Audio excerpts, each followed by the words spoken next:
안녕하세요, 박대지예요. 제 직업은 세무사, 유튜버, 그리고 박대지예요.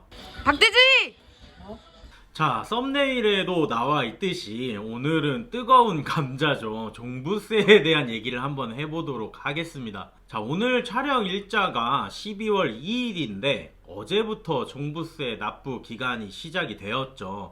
뭐 어떻게 다들 납부는 하셨나요? 자, 오늘도 할 얘기가 조금 있어서 1, 2부로 제작을 할 거고요. 1부에서는 종부세 이론적인 내용에 대해서 간략하게 설명을 드릴 거고, 2부로 넘어가서 최근 이슈되는 내용들과 개정사항까지 한번 살펴보도록 하겠습니다. 자, 오늘도 시작하기 전에 좋아요와 구독 꼭 부탁드리겠습니다. 자, 먼저 종부세 개요부터 한번 들어가 보죠. 자, 올해 종부세 고지 인원은 74만 명 정도가 된다고 합니다. 그리고 그 고지 인원에 대한 고지세액은 4조 2천억 정도가 된다고 해요. 어마어마하죠. 뭐 이 금액 4조 2천억인 이 금액은 전년도 대비해서 9천억 정도가 올라간 세수라고 합니다. 자, 뭐 다들 아시겠지만 종부세는 보유세죠. 재산세와 마찬가지로. 그래서 이 법은 2005년에 발의된 법이고, 부동산 보유에 대한 조세 부담의 형평성 및 지방 재정의 균형 발전을 목적으로 걷는다고 나라가 얘기를 하고 있네요. 제 생각이 아닙니다. 그래서 매년 과세 기준일인 6월 1일에 주택이나 토지를 소유하고 있으면 종부세, 납세 의무자가 되는 겁니다. 6월 1일 과세 기준일 어디서 많이 들어봤다 했더니 재산세 과세 기준일에서 들어봤죠. 혹시 모르신다면 제가 재산세에 대해서 설명한 영상을 한번 참고하셔도 도움이 될 것 같습니다. 어쨌든 재산세를 기반으로 나온 세목이 종부세고, 재산세를 부과를 하고 종부세까지 부과를 하면 같은 재산에 대해서 두 번의 과세가 이루어지니까 이중과세 논란이 될 수 있겠죠. 그래서 정부는 재산세와 겹치는 상당액에 대해서 종부세 계산 시 차감을 하고는 있습니다. 뭐 여담이기는 한데, 이 재산세는 취득세를 기반으로 나온 세목이고, 다시 종부세가 이 재산세를 기반으로 나온 세목이에요. 그래서 뭐 기억을 하실 때 이 파생된 순서대로 취득세, 재산세, 종부세 이 순으로 기억을 하시면 뭐 편해요.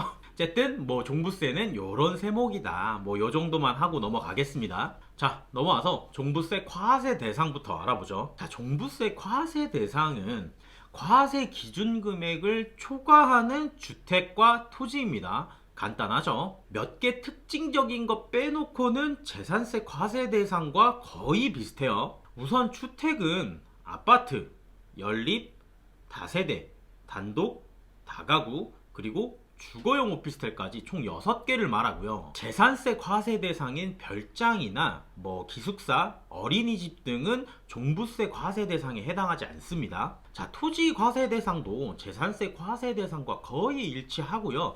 여기서 뭐 제외되는 것들을 딱히 설명드리진 않겠습니다. 지금은 생략을 할게요, 토지에 대해서는. 자, 그리고 과세 대상 파트에서 하나 짚고 넘어가야 할 부분이 합산배제 임대주택입니다. 자, 합산배제 임대주택은 종부세 주택수 판정 시 합산하지 않는 주택을 말해요. 이건 전용 면적과 공시가격 등 일정한 요건을 갖춘 장기 임대주택을 말하죠. 여기서 세부적인 요건에 대해서는 설명을 드리진 않겠습니다. 자, 참고적으로 합산 배제 대상 주택이 있으시다면 9월 16일부터 9월 30일까지 나에게 합산 배제 대상 임대주택이 있다라는 거를 과세관청에 신고를 하셔야 됩니다. 어쨌든 뭐 과세 대상은 요 정도가 있다, 그냥 주거하는 주택이라고 생각하시면 편해요. 자, 넘어가서 납세 의무자 보도록 하겠습니다. 자, 제가 앞서서 다 말씀드렸어요. 과세 기준일인 6월 1일 현재 주택이나 토지를 소유한 자가 납세 의무자가 되는 겁니다. 자, 그렇지만 과세 기준 금액, 즉 공시가격이 일정 금액을 초과하는 부분에 대해서만 납세 의무가 있죠. 그게 주택은 기본 6억, 뭐 1세대 1주택인 경우에는 이 금액이 9억이죠. 그리고 토지는 5억과 80억, 이렇게 과세 기준 금액이 나눠져 있습니다. 그래서 이 금액을 초과하는 분에 대해서만 납세 의무가 있다는 거예요. 자, 그리고 과세 기준일 현재 공부상 등재 현황과 사실상 현황이 다르다면, 즉 공부에 등록되어 있는 소유자와 사실상 사용하는 소유자가 서로 다르다면 사실상 사용하는 소유자가 납세 의무가 있는 겁니다. 자, 바로바로 과세표준으로 넘어가도록 하겠습니다. 주택분 과세표준만 설명을 간략히 드리자면, 주택이 공시가격이 있겠죠. 부동산 공시가격 알림이 들어가면 우리도 다 파악할 수가 있죠.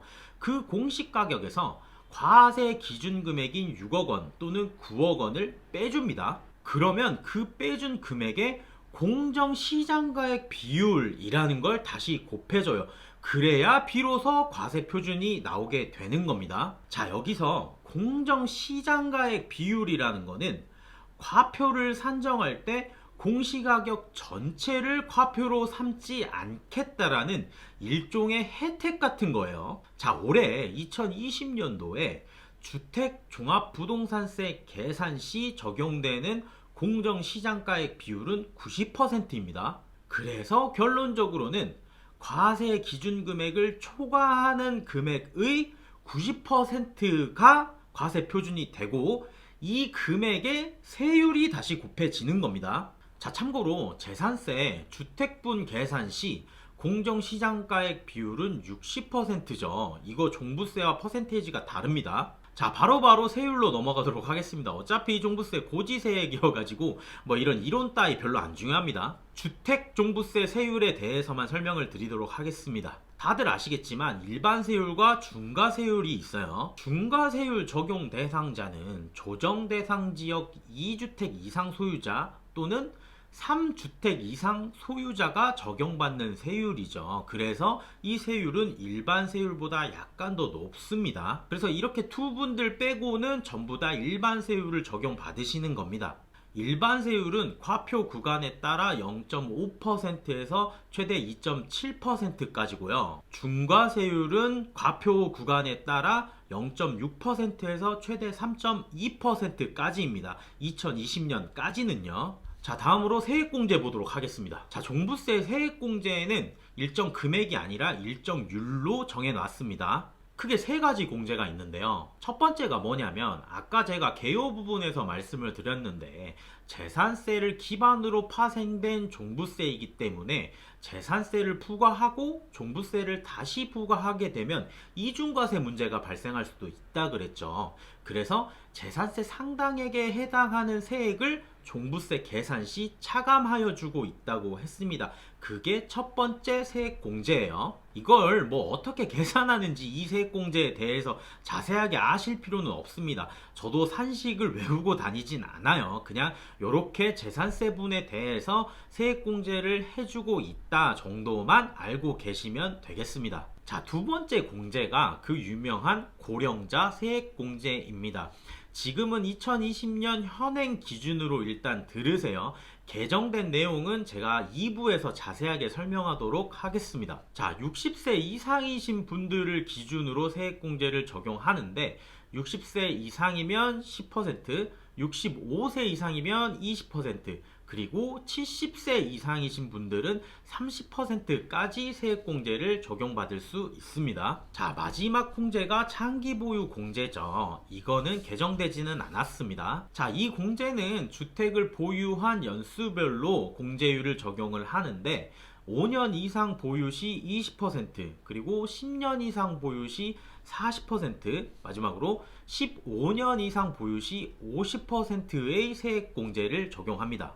이건 양도소득세에서 장기보유 특별공제와 비슷한 맥락이기는 한데요. 여기 종부세에서는 세액공제 단계에서 공제를 적용하면서 퍼센테이지도 굉장히 높으니까 이 장기보유 특별공제가 굉장히 파워풀하게 다가오죠. 자, 그리고 참고적으로 두 번째와 세 번째 공제인 고령자 공제와 장기보유 특별공제는 중복으로 적용이 가능합니다. 그래서 그 중복 공제의 한도를 또 정해놨는데 그게 올해까지는 70%고요. 2021년에 개정되면 10% 증가해서 80%로 한도를 증액하기로 했습니다. 자, 마지막으로 고지 납부 방법입니다. 자, 앞서 말씀드렸지만 매년 12월 1일부터 12월 15일까지가 종합부동산세 납부 기간이고요.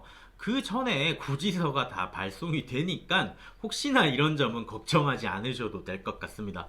자, 납부할 세액이 250만원 초과하면 분납 당연히 가능합니다. 신청을 전제로 하고요. 신청은 홈택스 접속하시거나 모바일 손택스로도 간편하게 신청이 가능하다고 합니다. 자, 그리고 코로나 등 경영 악화로 인한 징수유예 신청이나 납부기한 연장 신청을 적극적으로 받고 있다고 하니 이 부분 참고하시면 될 것 같습니다. 자, 그리고 제가 종부세 납부해 본 적이 없어가지고 이번에 조사하면서 알게 된 사실인데, 제가 앞서 설명을 드릴 때 합산배제 임대주택은 9월 하순경에 반드시 신고를 하셔야 된다고 말씀을 드렸죠. 그런데 이때 신고하지 못하셨더라도 12월 납부 기간 중에 신고를 하시거나 아니면 이미 신고된 내용을 정정하실 수 있다고 합니다. 그래서 이러한 분들은 발송받은 고지서는 그냥 무시하시고 자진하여 신고 납부하시면 된답니다.